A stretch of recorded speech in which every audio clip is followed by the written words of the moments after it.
and welcome to the Halftime Team Talk podcast. This is our second episode. With me today, we have got CB. Hello.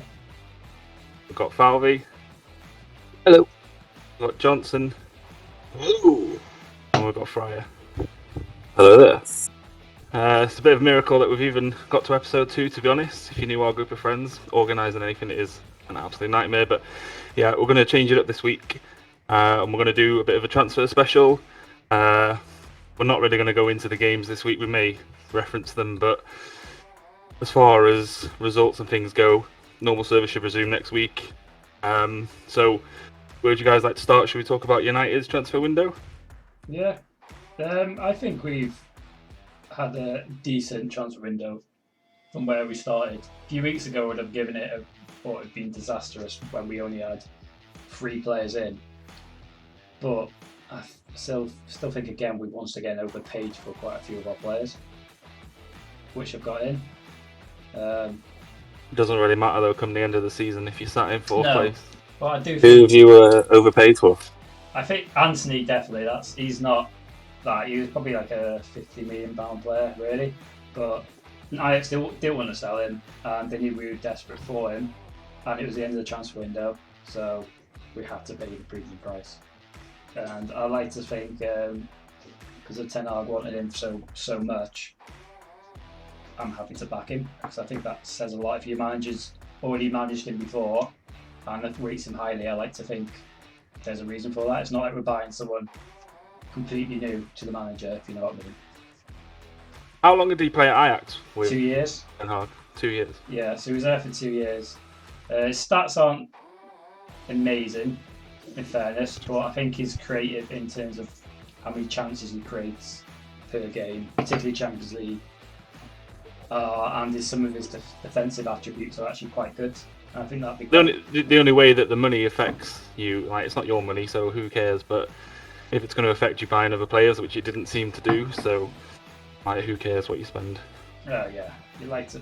I mean, apart from Frankie de Jong, I'm pretty sure you got everyone that you really wanted.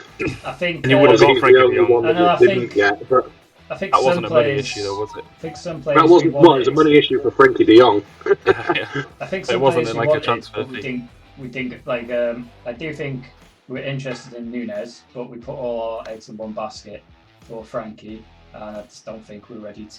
Apparently, we don't want to go in a bidding war with Paul, whether he choose us anyway. I don't think so. And is it Sesko who joined Leipzig? You know, the forward. I think. Yeah. That was a bit dodgy, that though, wasn't it? Yeah, but they quoted us like 30 million or something, and then they got sold for like 20 to Leipzig. Oh, didn't they quote you 900 million or something stupid? They quoted us more than what they actually sold him for. Put that way. But I think it. But that's just RB Leipzig and RB Salzburg. Yeah. Kind of naughtily doing a deal with themselves, isn't it? So Why he was is always that going to allowed, go for people though? There there. was rules that prevented things like that. Yeah, I thought that Like franchises. It's probably meant to be, but I mean, it happened, so. And it happens every now and then, doesn't it? Effectively, Salzburg are like the youth academy for Leipzig unofficially. Oh, they're definitely, aren't they? There's something with City as well, though, isn't there? There's like a team in Australia, there's a team in America, and they all kind of like feed each other players. I think they've got a team in South America now, and the team in India too. Isn't it like the Man City Sports Group? So that, their owners own like 10 clubs or whatever. I think it's called the City Sports Group or something like that. The Man City Sports Washing Group. Oh, what? Hey, hi. Yeah. That sounds about right. That Dubravka signing was a bit like out of the blue. Yeah, Is he much better than Tom Heaton? Well, yeah, I think he is. Yeah, Tommy was he 38? I don't know. And I think he's like 38. Yeah, he's not going to play. Tom Heaton's like 37, 38. Dubravka's 33. Yeah, but he's not 38. I think I think he's. I don't know about his shot stopping, but apparently in terms of. Well, Dubravka up until they signed Pope was Newcastle's number one and was playing. He always seemed to play well against us. And obviously they want a challenger for De Gea because they don't think that Heaton is the guy. So fair enough. I think we'll use him like how we used to use Romero, like the FA Cups and stuff like that, to give De Gea a bit of a break every now and then, and also to sort of keep him on his toes a bit. I think he could be decent, but I think he's only on loan for the year. Then we might pay, was it 5 million for him at the end? So This is a decent keeper for 5 I think million. he says we've got 2 keepers. Well, we had 2 keepers, now we've got 3. So I think it's just. I mean, in this day and age, a goalkeeper like that for 5 million is a bargain, isn't it? Really? Oh God, yeah. It's Someone not, who's accomplished in the Premier League. I think was it Neves or Navas for PSG? Is he still there now? Because I know he was linked to be. Who's that? The one they got from Real Madrid? Yeah. Oh, I don't know, to be honest. Yeah, I think he. No, I didn't check actually. I think he left. Yeah, because he was apparently available, and I'd like to say, well, if we got him, that would have been a definite challenger for De Gea. But whether he fitted the No, he's still at PSG. Is he still at PSG? Yeah. I think he was obviously, to leave, though. Dean Henderson thought he was a legitimate challenger to De Gea as well, but now he's at Forest, and if you ignore yesterday's game, he has done quite well for him so far. I kind of get Joe Hart vibes from Dean Henderson. Like, do you know when he used to play for England and he'd be like too pumped up? No, I sort of agree. I think he, the way he conducted that interview at the beginning of the year, I thought he's he's very arrogant, put it that way. I don't think he's not a better shot stopper than De Gea, but he still commands the area a lot better than De Gea. He comes in for crosses, which De Gea doesn't really do. He's not really a ball playing goalkeeper, though, is he? No, he's a good keeper. Whether he could be a United keeper, like in number 1, I don't know. He's still quite young for a keeper. Was he 24? So I think I thought he was younger than that. I think he's got quite a few. I think he's the same age as Rashford, so 24, 25. He seems to do quite well at the teams where they get bombarded a lot. Yeah.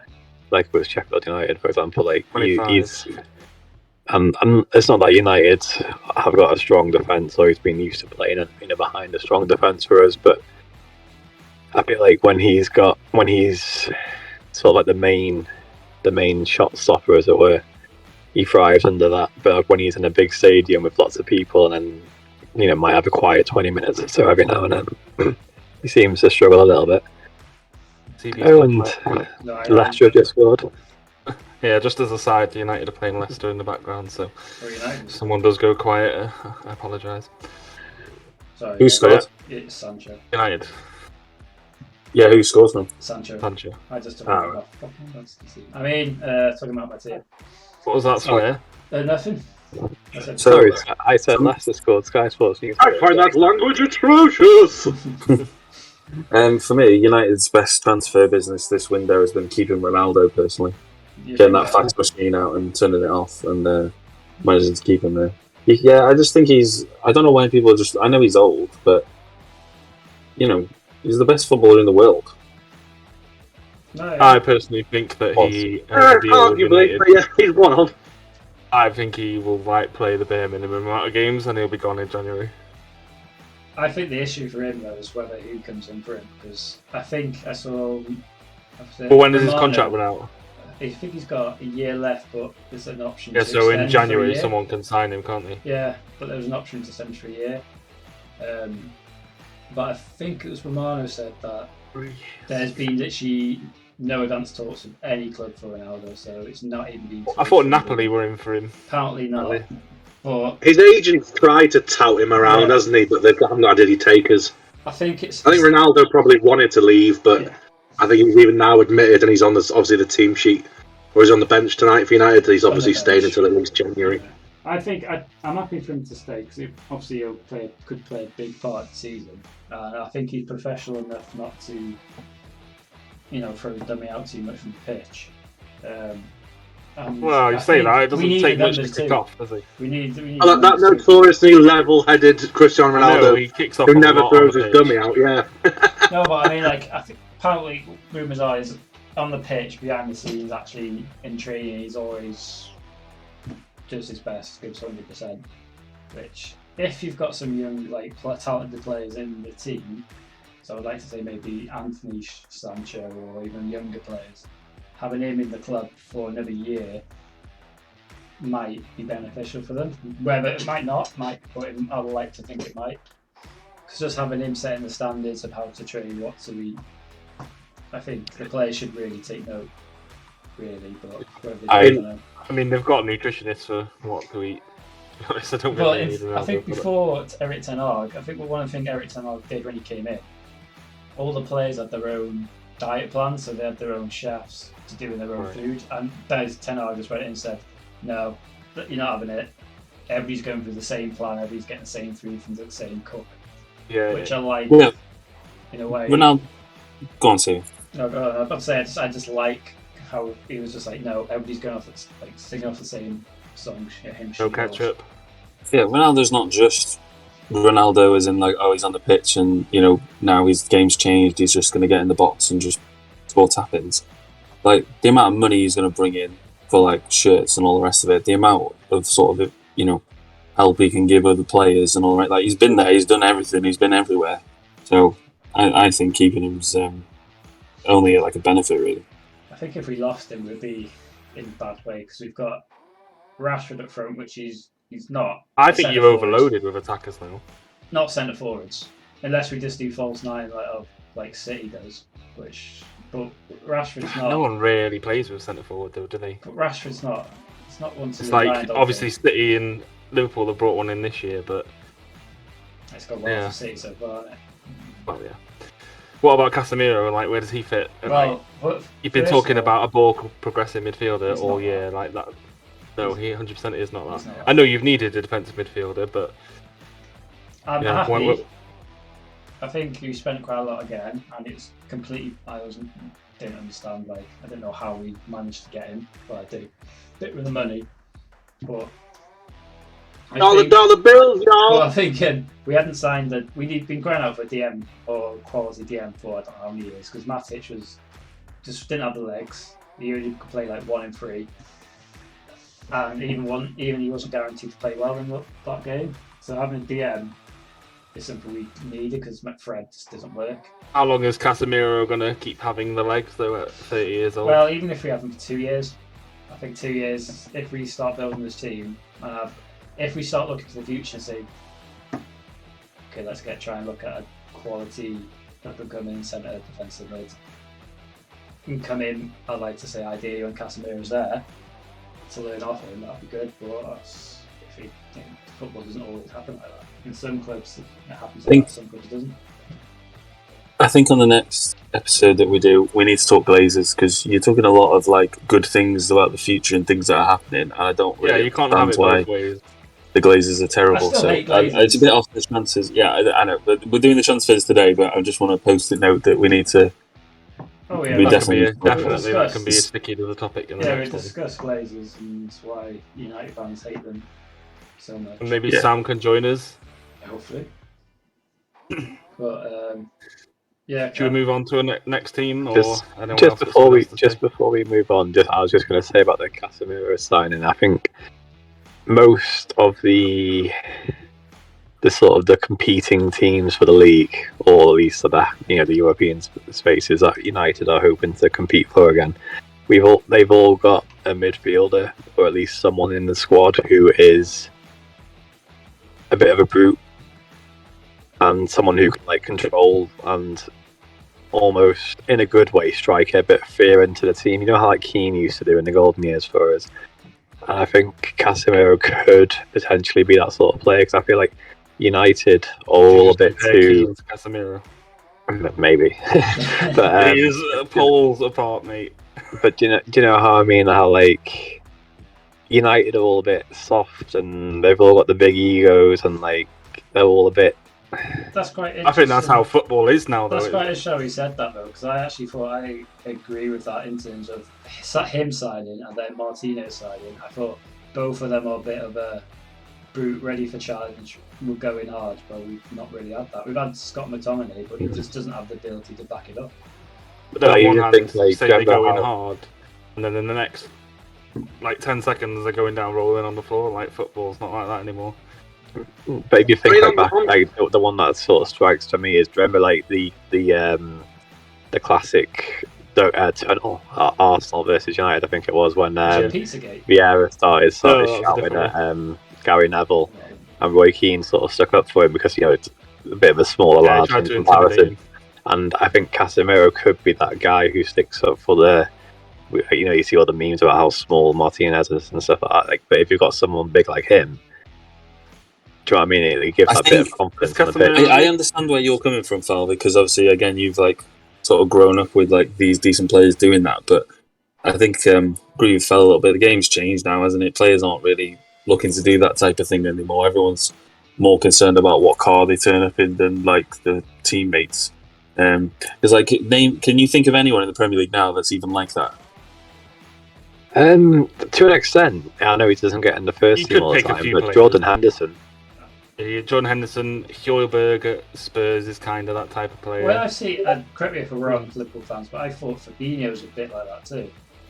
He throws himself around as well. Yeah, Fabi's like a world class. He does, but he won't get in a fight. Yeah, I'm not saying he's not a brute. He won't smashing people, but he's got that streak in him, hasn't he? 100%. Yeah, 100%. I get what you mean, though, Falvey. It's I think it's an alright signing, to be fair, if you get 2 years out of him. Yeah, when you say it's also gone horribly wrong. I mean, I know what he talked him up like, but on the flip side, he could have just talked to Varane and Ronaldo, and they've been like, you get a massive wedge, and it doesn't really matter what happens, so just come down for a payday. It could go the other way just as easily, you never know.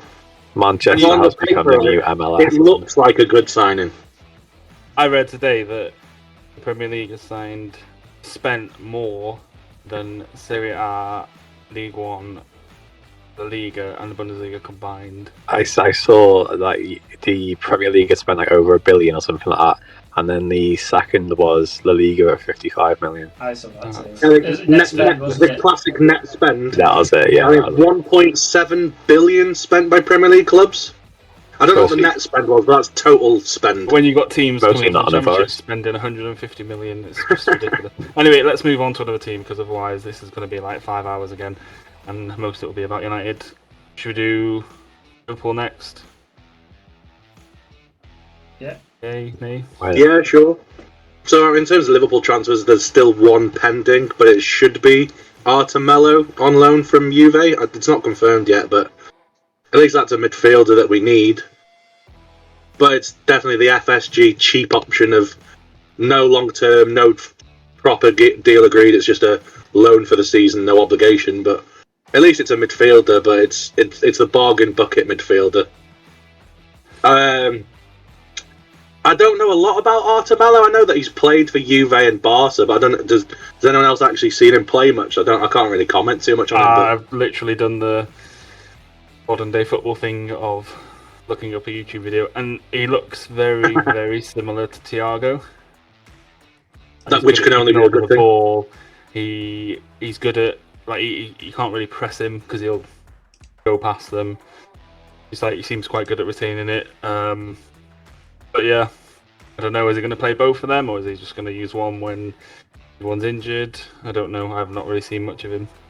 Well, that's been one complaint about Liverpool. As great as Liverpool can be when everyone's fit, there is no one else that can do what Thiago can do. And being as Thiago's got injury issues, and he's Liverpool's luxury player, really, isn't he, Thiago? Yeah, I just posted a picture to the chat. He's incredible. But he isn't always fit, and if Arthur could be that guy, or Arthur could be that guy, perfect. Have you got an option to buy him? No, I don't think so. So it's just a loan? I feel like that's a stupid thing, though, because with no obligation. Yeah, that's it. It's an obligation, isn't it? Not an option. We've got neither. It's just a straight up loan.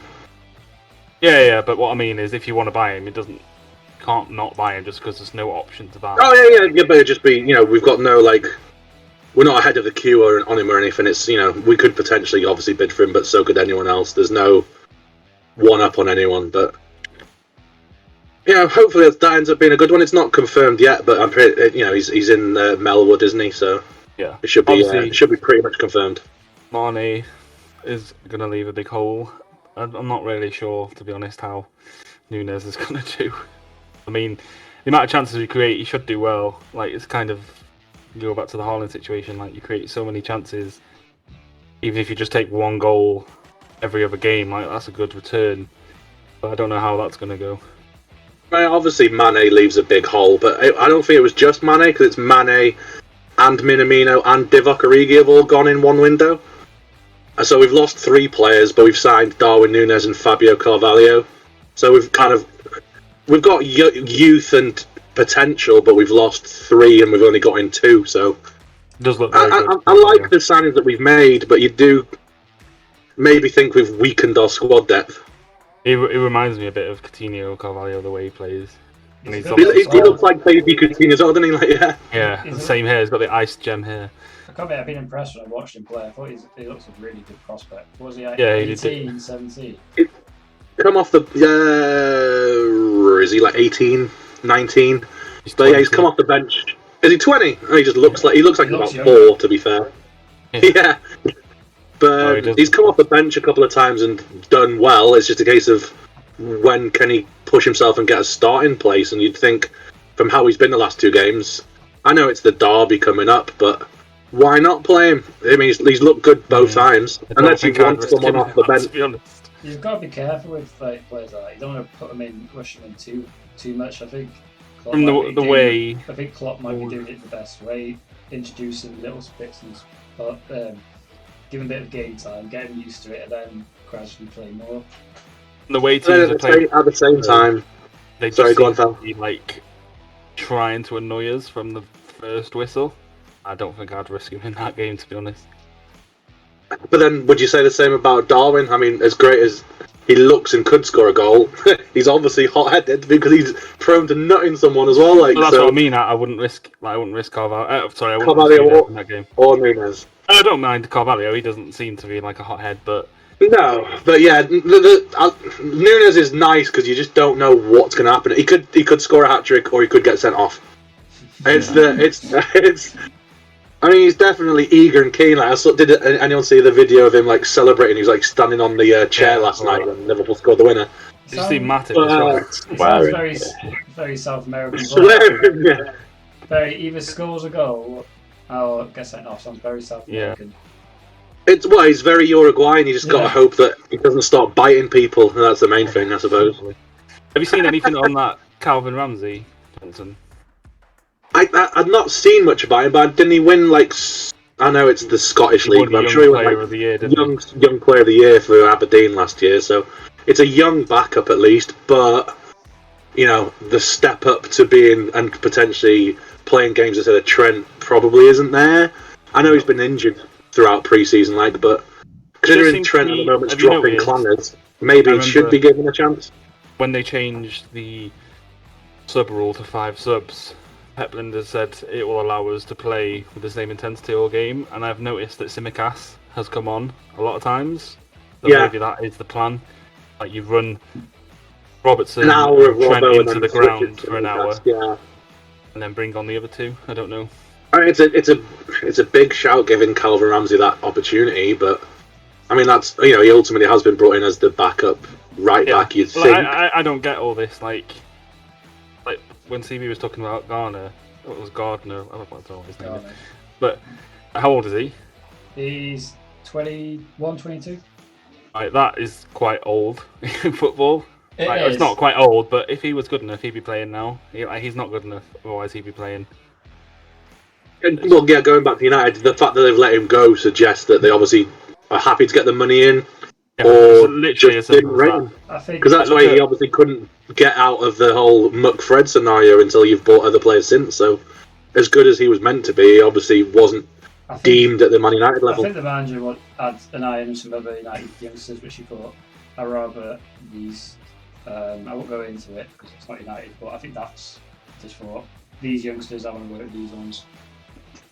And that's why I thought. Whereas we've let a couple of youngsters go out on loan, whereas you've decided to sell him. So I think that obviously shows that that's the end of his United road. He's been on loan for the past 4 seasons. Done really well at Nottingham Forest. Hit and miss at Watford. I do think this year he should have had the chance. This should have been his make and break year at United. But obviously he's not getting that chance. And I think he'd do really well at Everton. So I think they've got a cracking player. Well, you've only got to look at Harvey Elliott. He's literally turned 19 this year, and he's like in the starting 11. So, well, and he's our best midfielder at the moment. I think he's man of the match yesterday for me. I don't know who officially got it, but you know, he was for me, and same with the previous game as well. He was really good. He was last year until he got injured as well. To be fair, that injury obviously weighed him back a bit, but yeah, it was just he is grabbing games by the scruff of the neck. Just to sort of not just to back on because we've obviously got him, but is Harvey Elliott like top 6 Premier League level because he works in your system, or are you trying to say that United would start him and Chelsea would start him and City would start him? Because I don't think they would personally. I think in your system he does really well. That's why he's starting. Yeah, well, I mean, Chelsea notoriously don't give youth a chance, whereas obviously Liverpool. I mean, injuries obviously mean that he has had to be thrust forward more, but he is a special talent. You can see the talent on like when he plays. You know, maybe that's part of the thing is, you know, United youngsters don't get the chance, maybe because they're not deemed good enough, whereas Liverpool, if you look and you've got potential, would be willing to give you a go. Going back to that whole Harvey Elliott's grabbed that with both hands so far. That Mello that we're signing, I was reading Guillaume Balaguer was talking about him, and he said that there was a lot expected of him from Brazil, like he came from Grêmio, I think, and he went to Barcelona, and he didn't suit the system, and a similar thing happened at Juventus. And they reckons that given time to adapt, like he would suit our system better. So it just goes to show you can look really good at one club and not great at another. I think was it Gini Royal went out with him. I think he's one of them players. Looked really good at you and not really done it. PSG is different. PSG was hated so much, he's now not there anymore. I don't think he was incredible at Newcastle. I was not blown away with Newcastle. It's Liverpool though, who was really good. But then is that the until the last year when he was quite clearly was just winding down his contract and he was dropping horror shows the last year of his deal. I liked him up until we won the league. Then after that, it just seemed like he was just getting away with dropping like rubbish performances. Like I have an argument with people in work about my opinion on Wijnaldum, whereas loads of people would say, "Oh, Wijnaldum was great for us." I think by the end, it was good that we got rid of him. I do agree. But we haven't replaced him until this. And that's the thing is, Liverpool let Wijnaldum go 2 years ago. He's playing now for another club after PSG. I know he's injured at Roma, but we never actually replaced Wijnaldum until potentially now with this Arthur Mello. I do agree. Which is quite crazy, really. Matt said anyway, some players suit systems, so Garner might suit Everton to a T, or he might not. Well, I mean, he did well at Forest, and I bet they probably wanted him, but they've signed like 700 players already, so they don't need him. Yeah. They signed a whole new squad by, I think it might be reached 20 players. I think they signed something today. They're on 29. That's absolutely mental. Just reading here, the average age of the players that we've signed this season are 21.6. So just shows you what direction we're heading, like trying to rebuild. I thought you said 21 was too old. No, but when the average age of every player, I didn't say he was too old, did I? I said it. If you're not getting in the first team by then I think you're not good enough at the team you're at, to be honest. Could you argue then the same about Curtis Jones? Yeah, he's at Liverpool. He's good as a squad player, but he wouldn't get in any of the top 6 teams, would he? I mean, if he wasn't a Scouser, would Liverpool fans be that arsed about him? He's all right, but he hasn't set the world on and fire. And even then, he's like a weird Scouser. Like, have you heard him talk? He just sounds weird. I mean, that obviously just has no bearing on him as a. No. The way he speaks, he can't make it. But when they sound Scouse, 21, when they sound Scouse, he has played minutes for Liverpool. Yeah, he has. Did Garner ever play for United? I know he's on loan elsewhere, he but really get given a chance. He's been on loan. Curtis Jones must have played about 40 games for Liverpool. You'd think over the last 4 years.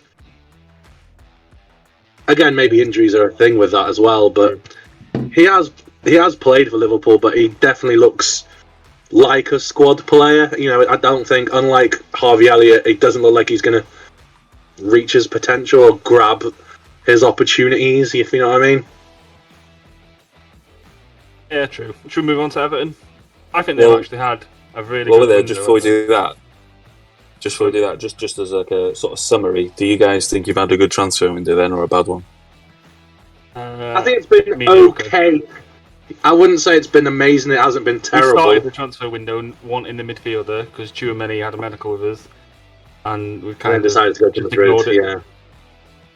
I think if we'd have got a permanent midfielder in and Mello, I'd say we've had an alright window.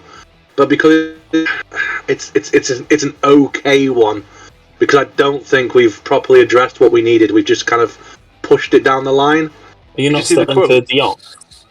No, we were linked with De Jong, but we've been linked with a lot of midfielders the last week. It's just we've ended up not spending any money because that's obviously not FSG's remit. We've just loaned a guy and bumped the can down the road when next summer we possibly need 2, maybe even 3 permanent midfielders because of age or transfers.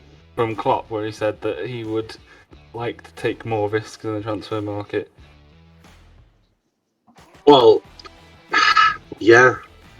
That's the thing is it Klopp being too loyal, or is it FSG not willing to spend money, or a combination of both? Kind of Klopp being and behind the scenes, you don't fully know, but if Klopp's saying something like that, and obviously our net spend every year is only about 30 or 40 million, maybe it is FSG more than 5 Klopp. million here, according to transfer market, like 5 million, for God's sake.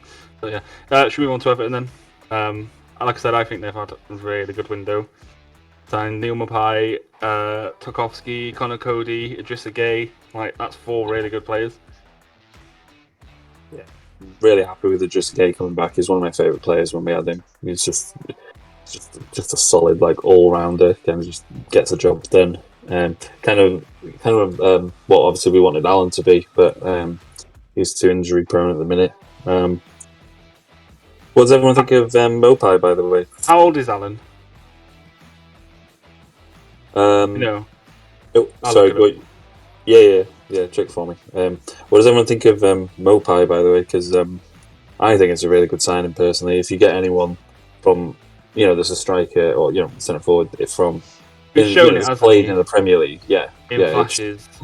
Especially it's against a thing where Calvert-Lewin's still your number 1 striker if he plays, but Mopai is a very good second option. I think Train is leaving for Dominic Calvert-Lewin. He needs to prove himself that he can stay fit. Otherwise, injuries is an issue. Well, obviously, Rondon wasn't good enough. Yeah, a lot of onus has been put on. What kind of mentality have you got as well? Where the week before the Premier League due to start, you get yourself injured. It's just. I mean, I don't know how that happened, but yeah. Was it just training? Was it Calvert-Lewin got injured? Yeah, apparently, yeah. But again, it's like. I don't know. He just seems to, like, when I watched him in the when I went to watch the Brentford game where we lost 3-2. He was just, I don't know. He just doesn't look interested. He's walking around. He's waiting for Richarlison to do everything and then just put it on his head, and he just wasn't like making anything happen. I think it's a confidence issue more than a can't be arsed issue. I don't want to. Models. I was just going to say, yeah. Confidence issue. I don't think he's got confidence issues now. I think he's maybe in front of goal. He does. I mean, most strikers can go through bad form because of a lack of confidence in front of goal. Yeah, look at Rashford. Maybe that might be part of it. I mean, he's obviously confident enough to wear his fucking Grundy undies for a fucking model campaign, but. Like I was seeing Everton get mentioned, George goes straight into swearing, by the way. I know. I just think that he has found something he's more passionate CB started it before. You can't have a go at me about swearing. He opened that forbidden door, yeah? Throw me under the bus. How did he get injured, do you know? Sorry, are we just disturbing CB from watching the game there? Sorry, Chris. It's half-time now. It's half-time. Oh, right, that's why he's back, I think. To be fair, he spoke quite a lot during United. I was quite I'm joking. Wow, okay. Anyway, I think Mopai will come straight in, I don't think it's going to be he should do. I think he would have started last night, but they had an issue with paperwork, didn't they? I think Lampard was annoyed with the Premier League. That was a disgrace. You signed him in Friday, and they were like, "Oh, no, because it's a bank holiday, and we couldn't be asked to open our offices. He can't play on the Tuesday." Like what? Well, that's a joke, isn't it? If I was my dad, I'd obviously go on a 10-minute tirade about some kind of conspiracy theory that the Premier League hates Everton, but I'm not going to do that. So you just need to start playing this game. Get Steve on. No one wants that. Right, so he's played 102 games, Premier League games, scored 26 goals, 7 assists, but I don't know. I think he's going to slot in just fine. The team as well, like recently, who have been struggling to score goals. One goal in 4 games isn't horrific. It's not obviously top level, but it's all right. That, to be fair, to stay in the Premier League, which is what you want. Yeah, but again, for our team as well, I think we'll create those chances for him because again we've at the minute nothing against Anthony Gordon. I'm glad he's staying. I think Yeah, I mean, you've done very well there keeping hold of him.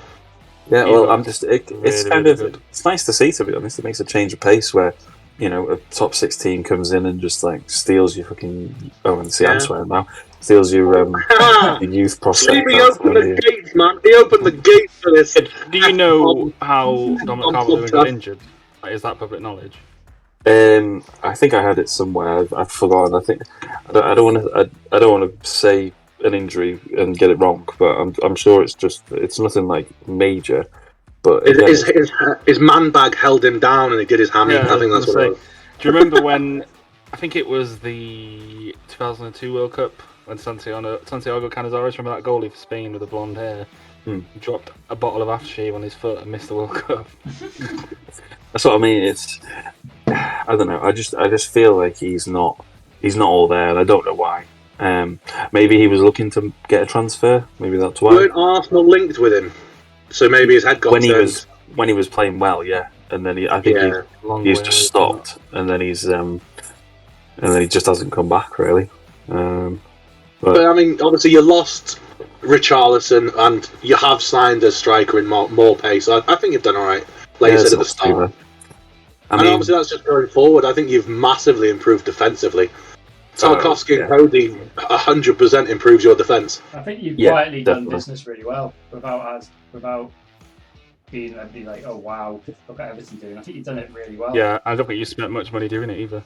That's all modus operandi, to be honest. That's what we do. We just go in and we try and get just the people that we can afford, really. But it's just about getting the right people, and sometimes we end up getting Dele Alli, and you sit there and you just think to yourself, like, what are we doing?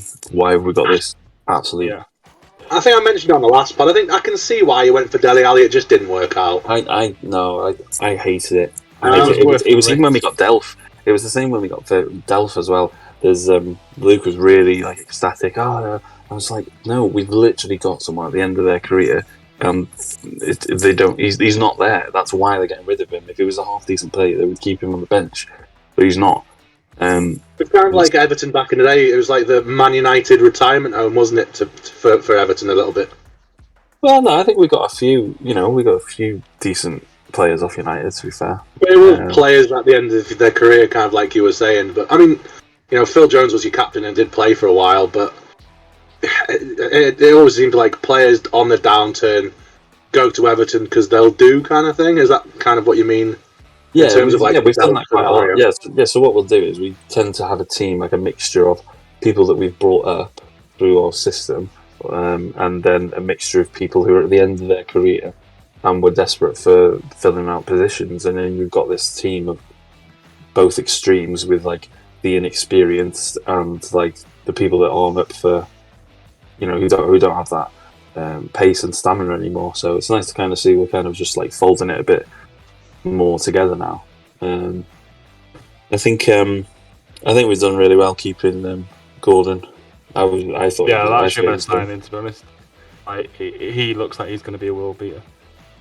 What's good as well about him is it doesn't look like his head's been turned. Like what can happen, which might have happened with Calvert-Lewin, is he played obviously the other night, scored for you again, and obviously he's not been like throwing his toys out the pram, tools down, and demanded a move. He's just kept playing and kept going, which is brilliant to see especially for a youngster like as well. Yeah, it's I just resigned myself to being the pessimist Everton fan that I am, that he was gone. Like that was it. They've offered them money and Champions League and all that. It was best for him, his own career, to be honest, that he stayed as well. Yeah, well, yeah, like we know that, but when you're getting offered millions and millions, but didn't I read that he has rejected a new contract? I don't know if you've read that. I've not read that. Well, look, keep talking, but yeah. So I was gonna then go on to ask. Obviously, if CB's not busy watching the game. I'm here. Very CB and George about James Garner, because again, I feel like that's another good signing for us, because I know obviously you were saying before he's if he was half decent, United would have kept him. But again, I think Erik ten Hag has a plan of how he wants to move forward, and I just don't think he fits that plan. I still think he's still got a good chance of doing a good service for us. I think he's a very good player. I think he's. I put it this way, I'm really gutted that he's going, and I think I know I speak for a lot of United fans that are really gutted. I don't think he had a fair crack at it under Ten Hag, because when Ten Hag came in, he was injured, so he's only had like small cameos, and I think the whole Zidane Iqbal performances, Garnacho performances, even Charlie Savage, I think just overshadowed him, and because they're younger, I feel like they thought, okay, he spent this much money for players, we're going to have to try and recoup some of that. And I personally think they thought James Garner was one of the best options to actually get their money, even though we sold him for, in my opinion, far too cheap. But I think. What would you put him at? How much did he go for? Sorry. Yeah, I think up front 15, 9 million. I think up front 9, add on to 15. I would have sold him for. If I look at some of the bloody transfer fees some of the players have been going for, I would have sold him for 20 plus. Just so that I know people like that's a lot of money for someone who's never played for your team. No, but I don't think that, because if you look at him, watching him at Forest, he's probably arguably one of their best players in the past 2 seasons, and the Championship's not the easiest league. It's quite a tough league, and he passed that. It's a decent standard, but obviously the step up to be a Man United player from playing for Forest is obviously worlds apart, and that's ultimately why I think he had chance. He didn't have chance. In fact, I don't think I personally think he was good enough to start for United, or even if it's this year would have been his breakout year, and if it didn't work out this year, yeah, maybe put him on. But I think Everton got really good players. I think the breakout star. Solskjaer didn't think that, which is why he was on loan at Forest, and Ten Hag's looked at him and also doesn't think that, which is why he's leaving now. No, but when he was still quite young with Solskjaer, I think he had his Solskjaer also had his favourites, and he was too young for send him on loan. Did really well on loan. Send him on loan again last year. Did really well again on loan. I thought this year would be the year for him, but he's my opinion, what I've seen of him in the pre-season, a new United shirt in Nottingham Forest, he's very good on the ball. He's not afraid to get stuck in. So he'll probably get quite a few bookings and some rash challenges. And he's a very good cross of the ball. So, for example, corners, I think he did really well for Forest particularly. I think he caused quite a few problems to Liverpool in the corner situation when he played in the FA Cup. So I think you've got a really, really good player. And for someone that young... Yeah, it's a shame that you think they've got a really good player, because you've talked about him, I think, during the Man United, the Liverpool and the Everton bit, so you obviously rate him. Yeah, I do really, in fairness, I do really rate him. I think, personally, he should have been given a shot this year at United in the starting, because I think he's more than good enough. I swear, after all this, CB, I swear, if Garner plays his first game for us and scores an own goal, I'm going to go absolutely ballistic. Yeah, but that's the first game. Well, if he scores an own goal and it's in the derby this weekend, then I'll love him even more. Of the Garner FC. Didn't West Ham player score an own goal his debut this week? Was it West Ham? I don't know. I know Douglas Luiz scored 2 goals from a corner. Like, why is people not talking about that more? But yeah, I can have a look at the West Ham game. I know they played Spurs, didn't they? But I kind of didn't really look at it. No, it was in the Carabao Cup. They scored. Oh, in the Carabao Cup, right? Last night as well. But I think I think he could be a really good player for you, and for the price you're getting him for.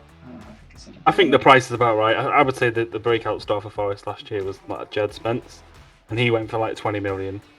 Or Brennan Johnson. Obviously, I'm going to big up the Welsh guy. Like Brennan Johnson was a major factor in them going up. I mean, you could say the same about a lot of their players. Ultimately, most of them moved on or were only on loan, which is why Forest ended up buying.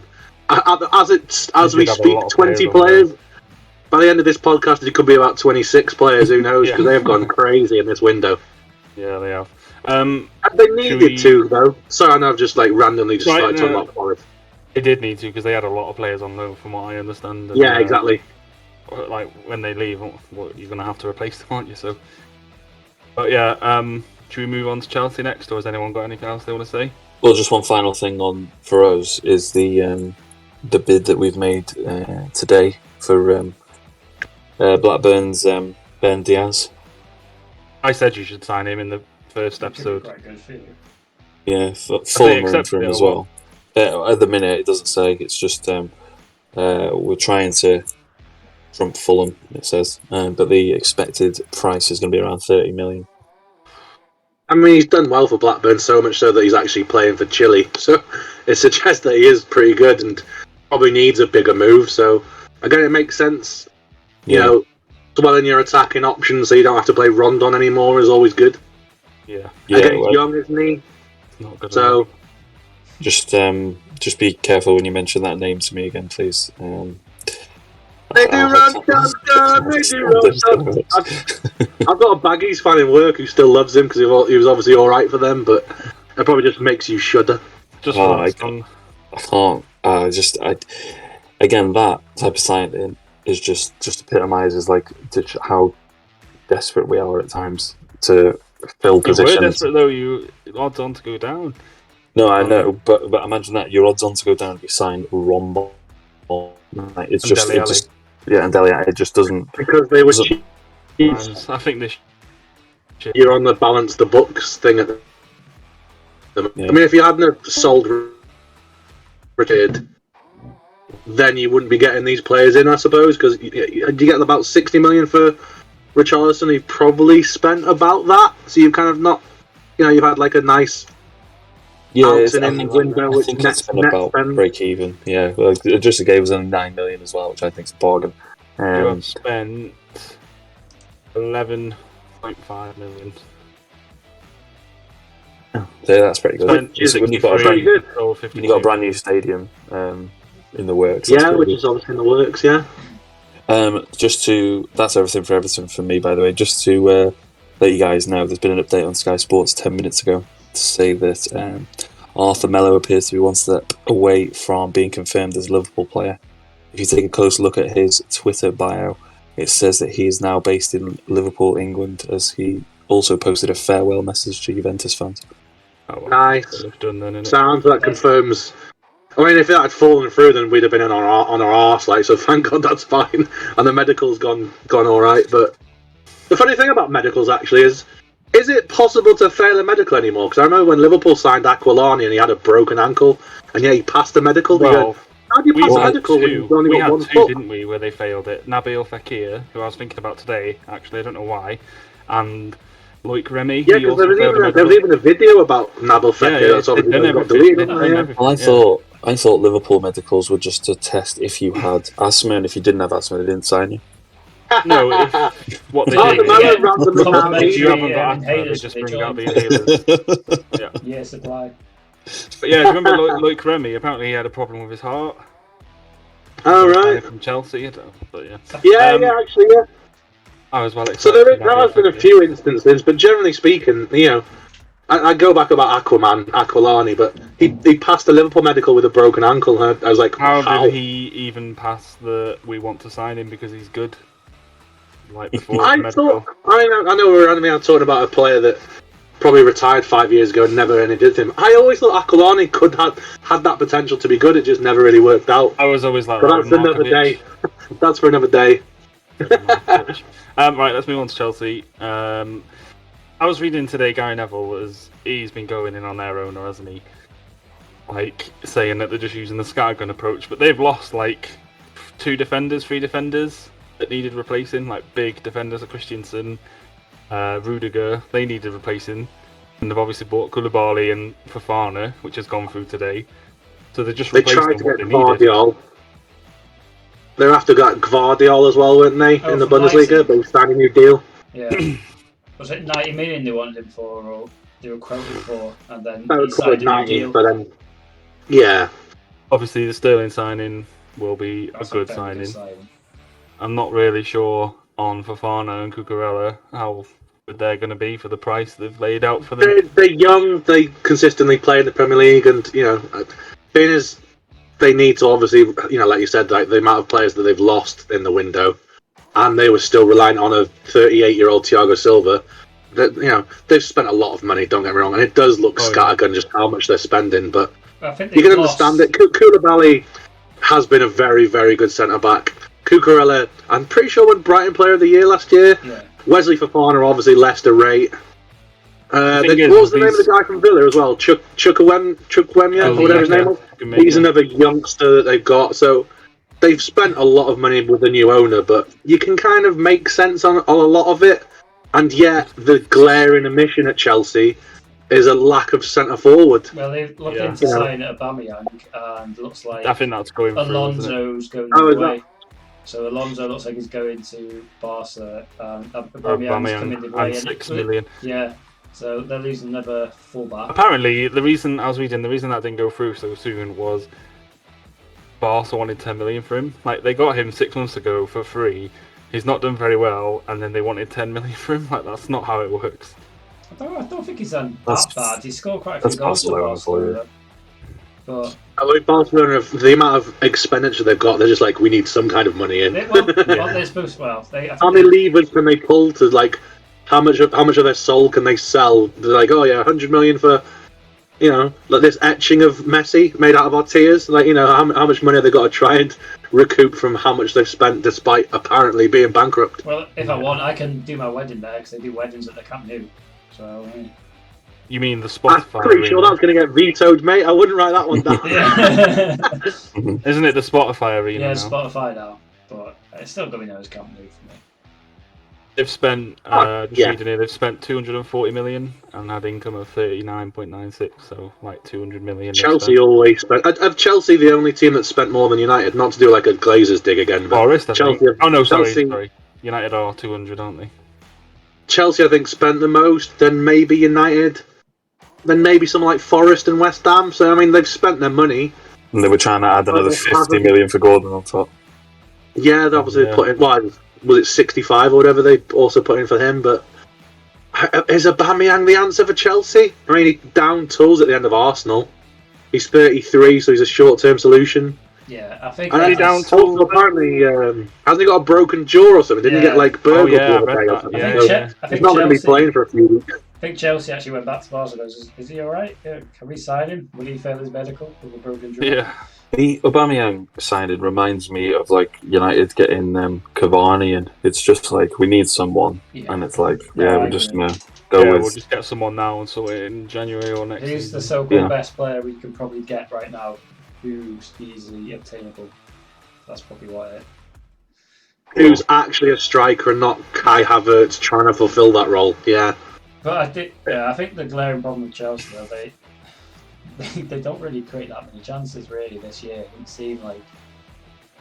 Well, they're getting outplayed by teams like Southampton, so obviously again, they've brought in a few players and they're trying to gel, but I thought Southampton were going to go down, and they're turning over Chelsea. Well, speaking of Southampton, 5 minutes ago, Arsenal. Maitland-Niles. Yeah, Maitland-Niles has joined Southampton on loan for the season.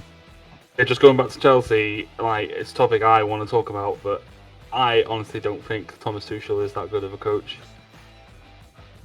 He won the Champions League, but he kind of just came in, and I think he just got lucky. And everywhere else he's been has been basically he's not met the goals. I think PSG famously went that sour, didn't it? PSG did. Yeah. He did all right at Dortmund, didn't he? Didn't really do I anything, don't think he did. I think he took Klopp's team at Dortmund, and did they never really? Did they win anything? No, nothing. At PSG, it's just really won much though. Dortmund since Klopp. Since Klopp. Well, they've not won the league since because obviously Dortmund. It was that Munich year won though. 10 in a row. And they might have won like a cup or so, but. Was it 2016 when we lost in the Europa League final against Sevilla and we played Dortmund, and they were the massive favourites for that tournament. They were so good that year, and they just flopped. And then obviously at PSG, Tuchel, it's bread and butter. Paris Saint-Germain winning the league, but it's always the Champions League that they're held up against, and it didn't work. You only have to go back to the start of last season. Everyone was talking about.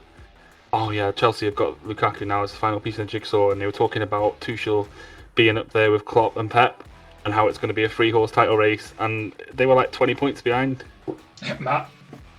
I mean, and then he uses the excuse of the whole owner thing, but he's quick to make excuses, and I agree with you. I think maybe Tuchel is overrated, but he's a good coach that people think he's world class because if you look at who he's been manager of, but yeah, maybe you could say that he's basically failed at every club he's been at. I mean, he's won the Champions League with Chelsea, but I think everyone thought City were going to win that. Chelsea is a very big achievement, considering they were. I just didn't think Chelsea were going to win Champions League. But then could that be put down to maybe Lampard? He had his hands tied behind the back in the transfer market, and he had to bring in all these youngsters. And by the time that Tuchel got in, all these youngsters had been playing together, they'd learned in the systems, and it just clicked. No, I don't. Yeah. I mean, you know, Mason Mount obviously was Lampard's like Bezzy mate because he was at Derby with him, came through at Chelsea, and then they got the best out of him. Yeah, after Lampard left. I'll be very surprised if Tuchel is Chelsea manager by the end of the season. I think I probably agree with you. Especially with how this new owner's come in, and you know, no offense to like the American ownership aspect, but you assume they doesn't know a lot about football, so as soon as it goes a bit bad, well, they'll just go sack everyone in like the management positions, didn't they? Yeah. So you'd assume that if it doesn't go well, because again, the owner's just spent 200 million, he'll expect a result, and if Chelsea just limp into the top four, would the owner give them? You know, would they be happy with that? Probably not. What's their what's their sort of? Obviously, I know they want to win a league, but what's their goal for like this season? Obviously, I think the owner will probably think, "I'll give you 200 million." Probably would be, but it shouldn't be. But it probably would be. Probably after a cup and top four, wouldn't they? Yeah, but that's what I mean. Like again, I'm not trying to shit on United here, but they spend that amount of money like most seasons, and we don't expect them to win anything. That's just how football is now. Those numbers are like starting to become more normal, aren't they? Like again, I'd say Man United probably are expecting to win something with that kind of outlay. You know, they're spending money to try and get back to where they were. Chelsea have got a very, very talented squad. They've got like a world-class player in like nearly 2 in every position. Like they should be up there. Apart from up front, which is the big thing, isn't it? You know, Lukaku they signed for big money, it didn't work out. Timo Werner they spent for big money and it hasn't worked out. And as soon as they both left, they're doing all right again. Both of them players. Is unreal. Like it's absolutely unreal. But in fairness, Chelsea they're very good selling club. Yeah, they are. That's because they buy a lot of youngsters and keep them in the academy, and then they sell them for like 15-20 million. Yeah, I'm waiting for us in the next few seasons to buy Loftus-Cheek, to be honest. I'm just waiting for it. He's another good player. Like Callum Hudson-Odoi, he's gone by Leverkusen, that was another good one. Like, these are players who could get like 25-30 million for. But yeah, I think Loftus-Cheek is wasted there. No one else got anything? You could say the same about it. Like they have so many youngsters, Chelsea, that are never going to get a chance. I mean, I know I go on about Ampadu all the time with you guys, but Ampadu's only gone out on loan away from there, but he's never going to make it at Chelsea. There's a lot of youngsters there that are almost wasted and just waiting for a big move elsewhere. Oh, boy, I've got an update on Diaz. Sources at Blackburn Rovers have told Sky Sports News that any potential move for striker Ben Diaz will not happen and he will stay. Fulham and Everton both had offers turned down. And that's pretty bold of Blackburn to say no to money. We don't want to lose one of our better players because I mean, if you read the next line, it says Blackburn's owners Venky's were resolute in the fee they wanted for the player, and that was not met. So, right, so there you go. If they wanted a certain price, if you don't match it, we're keeping our best player. That's fair enough, isn't it? Yeah, but it's just a way of it's a way of keeping your players, isn't it? Again, I think we should have just gone to Chelsea and said like, if you want Gordon, it's like 100 million, and then if they were that desperate, they probably would have paid it. You probably won't be that if like when he does move. I don't think the fee will be that far off that. Like, he's got a contract till 2025. I was reading before. Oh yeah, I can't really see him signing another one. Yeah. Well, we'll see, innit? It depends how well you do, but yeah. Should we move on to Arsenal next? Yeah. They've obviously spent quite a lot last season, not as much this season. Just reading here, it says they've spent 180 million at 20 million. I think they've probably done, out of everyone, if you'd say someone who quote-unquote won the window, who Arsenal have got in is very, very impressive. And they've still got Douglas Luiz on the pipeline as well, aren't they? He's not still. Yeah. Oh, Villa said no. Well, they keep saying no, but then Arsenal keep going back with more. So apparently it's gone up. I think it started at like 23, I think. It's gone to 25 now. They're just going to keep going back. And yeah. I mean, it is something that Arsenal do need, is something defensive or central midfield, because obviously Granit Xhaka's nothing special, and Thomas work event. Obviously, there was the big rumours about Douglas what Luiz happened. the answer though? Work event. Maybe not, but I mean, is he better than? Who knows what's going on with Partey? Off-field issues and Granit Xhaka. He probably is, and he can score from corners. So from an Arsenal point of view, it's not bad, is it? And he's Brazilian, so it fits in with all their other Brazilian guys. So it does make sense from an Arsenal point of view, I think. I mean, obviously, you could look at Jesus and Zinchenko. I know I'm not going to change your guys' opinions on it, but Jesus is a good signing. I don't think Zinchenko is great, personally. But, yeah. I think he can play a few positions, Zinchenko, so obviously he can play left-back or midfield. I think Zinchenko's a decent signing. He'll look good in that team because there's a lot of youngsters. I think he came to City as a centre attacking mid. And then he realised, I can't be able to get in that position. And they just drifted into left back, right back.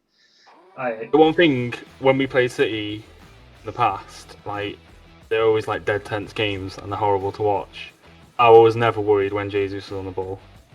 I was the same. I think I was never worried about Zinchenko in the City starting lineup. I always thought, we've got a chance. He's a weak link, yeah. I've never seen. I think he's okay. I mean, they might be good enough to take him up to the next level, top 4. Yeah, it might be good enough. I don't think they're good enough to.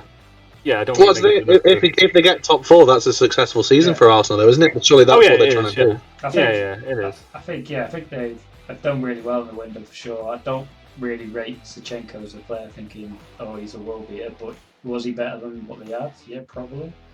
And Jesus, was he better than what they had? Yeah, probably. But once again, I think they could. Well, yeah, definitely. I mean, they had since Aubameyang left, who else did they have up front? Lacazette left. And Nketiah isn't that guy. So yeah, Gabriel Jesus has been a brilliant sign for him so far. I mean, they are top of the league and they've won all 5 games, but... Oh yeah, they're the only team with a 100% record right now. There's also another player, that Fabio Vieira. I don't know if any of you know about him, but there was a lot of fanfare when he arrived. I think he was the first player they signed. I've not really seen him play, but came from Porto, and apparently a lot of people from Porto were raving about him. Yeah. I thought Arsenal bought him just because his name was Vieira, but... Yeah, his name was Vieira, and they had flashbacks Vieira, that'll be good. Get him in. Surprised they didn't buy the fullback from Brentford because he's called Henry. They're like, Henry! Oh yeah, we'll have him in all day. Henry and Vieira. He'll be confused when all the Arsenal fans are walking around with their 1999 Arsenal shirts with Vieira on the back. It's like, I wasn't here, boys, what are you doing? They're just randomly now looking for someone called Bergkamp and yes, we're back! Shay Adams is Tony Adams, we're going to do it! Apparently Villa are considering 25 million now for Douglas Luiz. That's the story. I think that'll go through. I think they'll do it. Villa beat Arsenal to Douglas Luiz. Am I right in saying when he signed for Villa, didn't Villa beat Arsenal for his signature? I have no idea. Isn't he Colombian, by the way? Just going back, I just realised what it said. Not Brazilian. I do think. Oh, I thought he was Brazilian. No, he's Colombian. I do think. For all our one listeners in the chat, start typing. I do think he was. I think you're wrong, Johnson. Villa beat Arsenal. I honestly thought he was Brazilian. I should really look it up now, shouldn't I? Well, Villa have done quite well there if they managed to get ahead of Arsenal for that. I know he is Brazilian. I'll think about it. Oh, he is Brazilian! I know I slacked off the Colombians last time in the last one, so I'm not going to say anything. I like Colombia, they're very nice. It's because isn't he seeing that girl who plays for Villa? Oh yeah, Lehman. Oh yeah, Alicia Lehman. She's right. How do you guys know their girlfriend? Mate, you need to look her up and then you'll know why. We'll say nothing else, otherwise no women will ever listen to this chat. Listen to this podcast. Not that they will anyway, but you never know. No. Whoa, hey, I mean, women can enjoy football, Phil. Didn't say they were. I was just saying we're not going to have anyone. We're randomly talking about players' girlfriends being hot. And they need to look them up as well. Trust me, she is. Lie. We've already had a girl listen. 2 girls.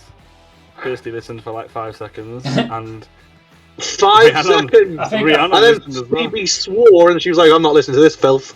No, I'd made her go. I think Becky, Tom's the missus, is listening to it. There was that comment as well with Sam said that he gave it to Rhiannon to listen to on the plane, and then the intro lasted for like 25 minutes. Alright. I've always had that in my neck already. She fell asleep listening to the music. That still counts as a view. Yeah, still a view. From Italy. A view from Italy. Yeah, man. We just need to send people abroad on holiday and get them to listen to our posts, and then it's like, oh look, prestige worldwide. Yeah. There'll be war in Belgium in 2 days. Has anyone else got anything else they want to say? Or should we leave it there? I do have one thing I want to talk about, but we'll see if anyone wants to say We didn't talk about anything yet. City. Do you want to talk about City, for once, obviously, apart from Haaland, have actually made money in this window, haven't they? I don't even. They've signed a player from Dortmund. They signed a player from. They got a Kanji today, which doesn't make any Yeah. sense because they've already got 4 centre backs. But yeah, I mean, City, I was talking to though, someone at work. Maybe it's because Laporte's worse injury than what they thought. So Akanji's quite a good signing. I know he's quite quick, but it doesn't really make much sense. But Man City can pretty much do whatever they want nowadays. No. Obviously, Haaland is the big one, isn't he? Because Calvin Phillips every as 2 well. touches he scores. But Has Calvin Phillips played? No. I was about to say, probably it's not. not really been talked about when he spent how much for him. And No, tell a lie. He did play against West Ham in the first game. Apparently, he must have come on as a sub. And that's it. Yeah. And then no And they've signed Sergio Gomez from Anderlecht as well. Oh yeah, he's a talent. Who else they got? Alvarez. Looks a very He seems good- to be doing well. He got He 2 was goals technically last night. signed last year, wasn't he? But he went out on loan. But yeah, he scored 2 I goals feel against Forest. Anyone who can position themselves well for City is going to get 20 goals a season. Well, Sterling managed to do it. If you just sit on that back post, you're probably going to score a couple of goals. I mean, did anyone see Haaland's hat-trick from yesterday? It was just like They're literally all just 3 yards out every single goal. Yeah. Isn't that a typical City goal though? They go to the byline. It is, through the middle, yeah. and it's Whenever tapped in. I watch Liverpool, it's like you have to work so hard to try and score a goal, whereas City seem to just get behind them, pass it across goal, tap it in. I feel that's just a City goal in general. It's the same how they Swanky do. FIFA goal. Yeah, it's like a FIFA goal. Yeah. I don't really think much needs to be said on City, to be honest. They didn't need much. They got what they needed in Haaland. I think that's what Probably they gonna need. win the They made a profit this window. They've sold a lot of youngsters for money, which Yeah. shows that Well- even Man City have to balance the books to stay. If financial fair play is still a thing, they've actually made money this window, I think they got which what they goes need. against the usual Man City. I think they When you generally got get what they in- need. 90 million for Sterling and Jesus, and then 30 million for Zinchenko, then yeah, the rest of it is irrelevant, isn't it? Yeah. I mean, I know we slightly mentioned about. I know I keep going on about Nottingham Forest, but obviously you've got to mention them a little bit because of what they've done. Yeah, You know- but I don't know half the players they've signed, to be honest. I know. Yeah, I I remember don't know of them. one of the players they signed, they're like, "Oh, he used to play for Liverpool." I was like, "What?" And then I looked Who's it up, that and one, apparently he couldn't get a work permit or something. The striker. Oh, he was on Liverpool's books, and then we sold him to the Bundesliga club that they bought him from. Taiwo Union Berlin, was it? Awoni. No, No, this- I don't know. Yeah, he was a youngster on our books. Look at We Justin- loaned him out Look to. at Justin Kluivert. He was supposed to go to Fulham, but that fell through because he couldn't get a work permit. Because I think Justin he didn't play Kluivert. enough games or something. Yeah. Brexit. And So I think Spurs. Let me just mention Spurs a second. Everyone was touting them as having a really good window at the start, but Richarlison's not going to play that much. I don't think personally. He's not going to play instead of Son and Kane, is he? He's an impact off the bench, isn't he? I think that's ultimately what he's going to be. Yeah, that was a lot of money though for that, 60 million. But especially for a team like Spurs, who don't really spend loads. Basuma, is he great? I think he's a good player. I would have Basuma's talked a about solid United. player. I would have talked about United. So I think Yeah, they got him for 25 million or something like that. So I think they got a Yeah. decent price for him. Yeah, I don't it know, reminds me of- Scarecrow instead of McFred though. Yeah, again, it reminds me of just like one of those players that just kind of just gets the job done. Like it's not Yeah. like special. Yeah. Or, Do you ever, you know, do you ever flashy. sometimes watch football and you just like, and it usually happens when I watch Burnley or someone like that, and you just think that guy's getting like 25 grand a week, and he's literally just like coasting through the game. Like, you're just like, how are That's these a bit players harsh playing on in the Premier League? Basuma. Wow, Basuma's that's a good player. No, no. Burnley fans not listen to us. All right, they're in Championship. They're doing all right, though, aren't they, Burnley? At the moment, they've got Vincent Kompany. I know football doesn't exist out of the Premier League, but Burnley are doing all right, aren't they? They've got a young manager.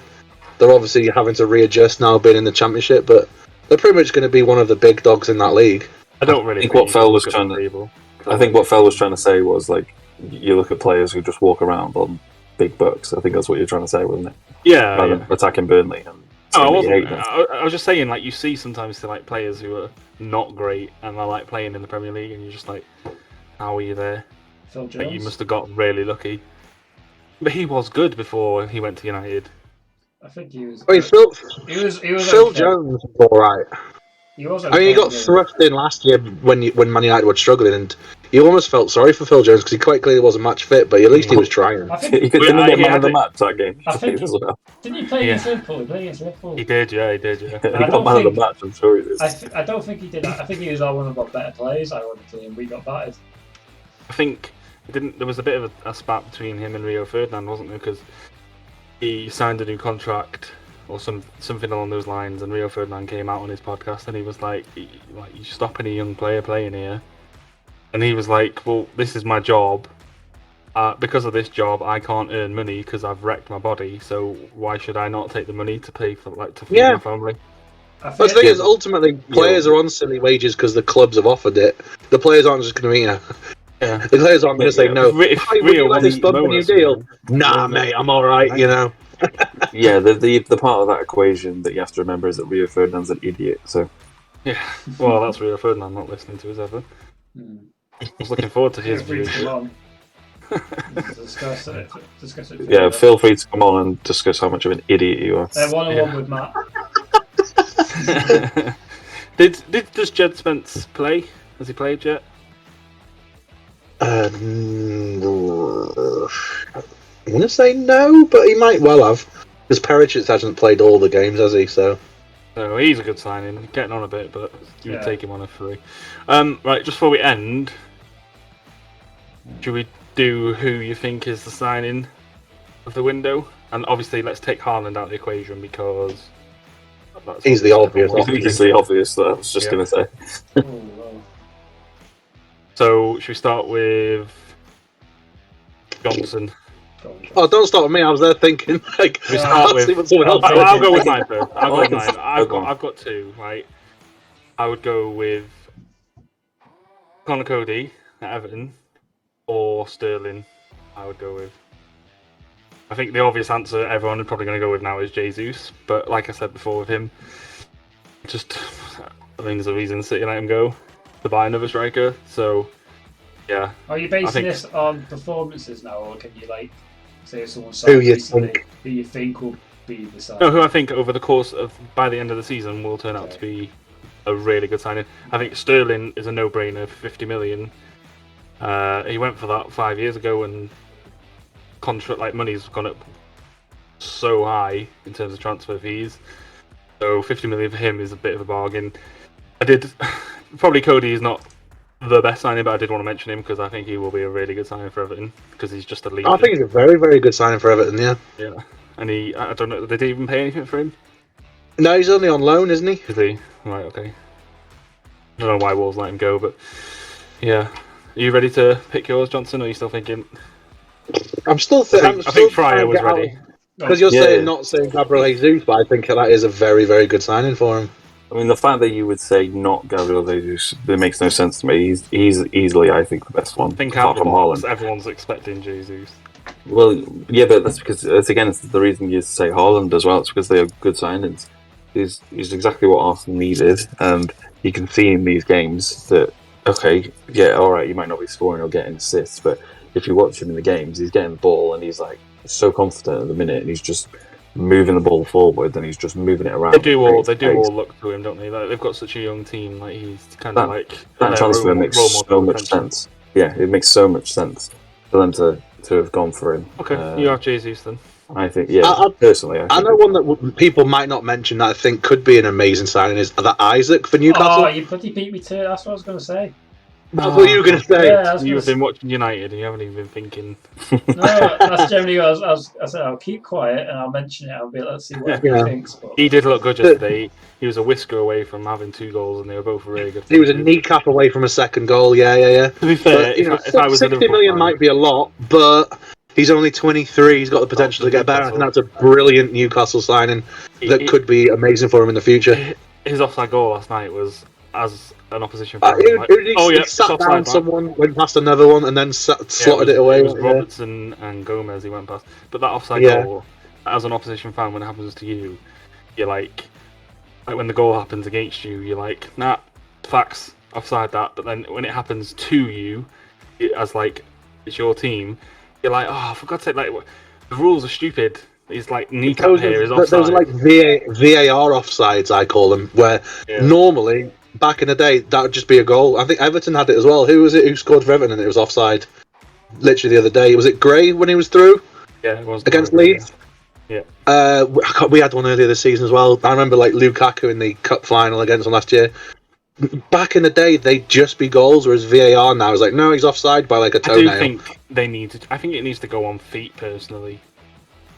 Because you have, I can see why people say that. Leaning forward. But you got to remember the reason they brought VAR in was because like teams were saying that they were winning and losing entire competitions based on refs' incompetence. So it's a way of trying to get rid of that. So it's just a side effect of that, unfortunately. Yeah, but VAR further shows referees' incompetence when they're looking at things several times and still making wrong calls in a lot of people's opinions. Offside, though, it's the only thing in the game that is fact. Like, he's either offside or he's not. He's either ahead of him or he's not. So, kind of just got to grin and bear it. But you go with Isaac. Even in the VAR of offsides, isn't it? In terms of the rates of the video, there can be a difference and discrepancy between one rate to the next. So there should actually be a little bit of a window of error. Have you ever seen? So at some games, sometimes they have like a 3D camera where they can like freeze it and spin. And I've seen them before. There's like the Samsung like 3D cameras. They're like balls on a stick, and they can like spin it round. And I feel like sometimes in the VAR rooms they're checking the lines at an angle that you don't see it properly. Like, why can't they just, like, for example, if you're playing FIFA, just move it along? Like, they should surely have the technology to do that now. I mean, they should have the technology, but again, it's the people in charge of the VAR, I think, is the issue, not the technology. I didn't see what happened in the Spurs. At the end of the day, it's the person that's putting them lines on, so all them lines are 100% correct. Oh, exactly. I didn't see the Spurs West Ham game, but I saw Conte after the game was moaning that he said the officials have got a long way to go in this country with VAR. I don't know what happened. I completely agree with that, to be fair. Did you see Zaha's interview, by the way, after the game? Well, was that the one where he was just gutted that they basically scored a goal and then tried to just talking like a normal person instead of like usual like robotic football replies. He's just like, I'm lost for words. Like, I work so hard and then it's just one lapse in concentration. Like, we score a goal and then we defend. Why do we always do that? Like, keep attacking. And I'm like, you should be saying this in the dressing room. But yeah. And yet, behind the scenes, I bet you people at Palace probably wouldn't be happy that he was so honest. That it wasn't so robotic. What they're going to do is their talisman. So. Yeah, true. But behind the scenes, they might not be happy with what he was saying there. Yeah. But he was true. Do you have a shout, CB, or you? I was going to say Isaac for Newcastle. I think he could be a really good signing. But is not Martinez or no? Well, I was trying not to pick a United player, but I know. I just wondered you. I think he's one to look out for. I think United played against him. Was it a year ago, 2 years ago? And I was very impressed. Yeah. Very impressive. I think could be a very good signing for Newcastle, and it's not. He did well at the Euros, I think, didn't he? Yeah, I don't think he's. When some players which go to Newcastle and be like, I think they're just a stopgap for now, so they're gonna put him in place. And I think he could be one of the new generation. He could be their talisman. Yeah. I think that, and I think he's got the attributes. Whether he does it's all down to him. And I think how Newcastle playing is a confidence to play in. I think it could be just match made never really fair. I was reading the other day, so obviously I like a bet, and there's this guy on Sky Sports, and he does like a column called Jones Knows, and he was talking about the Liverpool-Newcastle game, and he says that Newcastle being good is kind of like a facade, and I think they've not won away from home in like 12 games or something like that. But everyone seems to think they're like really good. I don't know what the exact numbers are. Sorry, go on. What's CB? I'll say, is it really 12? Is that 12? It might not be 12, but it's quite a few. I mean, obviously they survived relegation because they looked like they were going to go down, and with their owners now, you just know that they're going to progress. So I don't know if that's true or not, but everyone's looking about Newcastle going forward and jumping up the league, not being good. But I honestly don't know about that stat. Like, I will look it up now. Keep talking. You know, at the very same time yesterday, if you're not a Liverpool fan, you'd argue they should have had a draw. You know, so they were close. They were literally clearing a corner away from getting a draw at Anfield. You know, they did very well. I mean, it was at home, but against they did well against City and City, didn't they? Yeah, and you know, those are two of the toughest games you can have. So they've done really well, I mean, maybe not Liverpool right now. We are a bit hit and miss, but you know what I mean. It was at Anfield, and City was. It was at Newcastle actually, so but yeah, but still, they're two very tough games. I think they've done well. I feel sorry for them that they were leading 3-1 against City, but in typical City fashion, you just know they're going to probably score 1 or 2, maybe 3. Yeah. Which is irritating. It was the same the game the other night against Palace. As soon as they scored 1, you just go, well, City will win this now, won't they? Yeah, it's like the Man United of old, isn't it? As soon as they get 1, you go, oh, here we go. The teams feel like that with us. I don't feel like they feel like that with City. Not right now, they shouldn't. Well, yeah. No, not right now, but... just to let you know, by the way, Southampton have signed a dozy from Man City for 10 million. So that's another youngster that have gone from City. When they start looking to sign two of them from City, aren't they really good talents? That's the only one mentioned on here, but it looks like Southampton are really trying to push to stay up, because I thought they might have been ones to actually go down. Yeah, they were linked with Colette Carr as well, weren't they? And Gakpo from PSV. I think they had a big. I think a lot of people have been linked with Gakpo. Yeah, Gakpo isn't going anywhere, I don't think. I think it's too late now. Yeah. Well, but no, like Southampton have actually done quite well. And like I said, they outplayed Chelsea the day away, so I think I'm already wrong about them going down. Just so you know, they were unlucky against United. Yeah. Sergei Aurier. Oh, I can never say his surname. Aurier. Yeah, he's gone to Forest on free deal. Oh, for God's sake! Forest, man! Wow, they've got an entirely new squad. It's crazy. Going back to Newcastle, it is 12 games they've not won away from home. Is it? Wow. Their last win. Obviously you're thinking that they're going to stay Smith. I don't know, but a draw is not much better, to be honest. But their last win away from home was the 22nd of January against Leeds. Right. Like you said, it doesn't feel like it's been that long. It feels like they've done really well, which they have, in fairness. They have done really well compared to where they were. Well, they dragged themselves out of being relegation candidates, so wouldn't they pretty much bottom before they got taken over? Because obviously the Mike Ashley era was a disgrace. Oh, yeah. Now they're safely a mid-table, pushing for Europe kind of side, because everyone knows they've got this money that they could be spending very, very soon.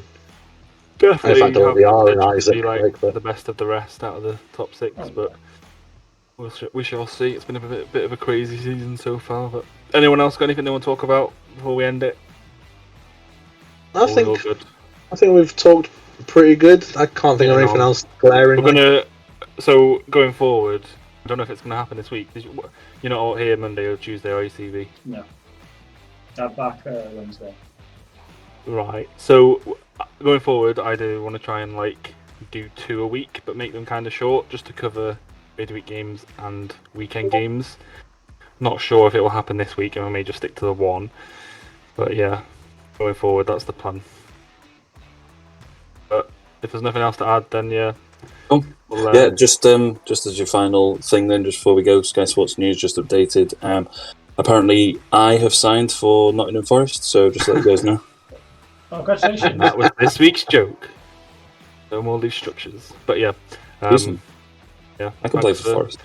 No loose structures, no jokes about burning kids until just now. Yeah, is this going to be like a weekly thing? Is this going to be a weekly thing? Yeah. Which bit of burning kids? That's what Falvey wanted. No, the jokes. But yeah. we'll leave it there.